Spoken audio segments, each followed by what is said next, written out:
中华文化节，非常有意义，把中国的传统文化跟當代文化接在一起，特別是跟我們的現代文化有一個這樣的結合。中華文化嘅融入去嘅創作裏面咧，可以重新包裝咗一啲以往會覺得好舊嘅嘢，將佢變成咗新嘅時候咧，提供到一種新嘅吸引力俾年輕嘅一代咧，去 enjoy 翻我哋自己獨有嘅一個文化。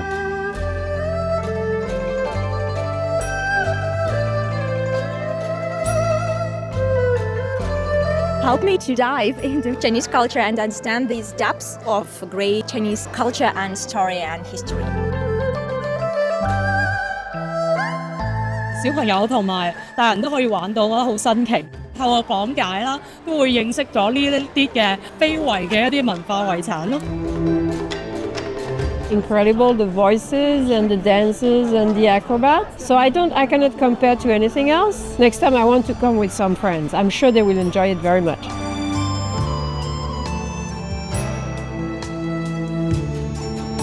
關注咗戲曲節都有一段時間，今次真係可以親身入呢一個後台去睇到佢哋點樣運作，佢哋嘅管理等等，我都好感恩有呢一個機會參加。這一代的人也都有這樣一個責任和使命，將京劇藝術傳承下去。中華文化節這5個字呢，就包羅萬象。我覺得香港嘅核心價值咧，就係中西文化糅合。通過呢個中華文化節，可以將唔同年代我哋中國文化嘅發展嘅一啲唔同嘅嘢咧，帶嚟香港，令到佢哋可以欣賞我哋中華文化嘅博大精深。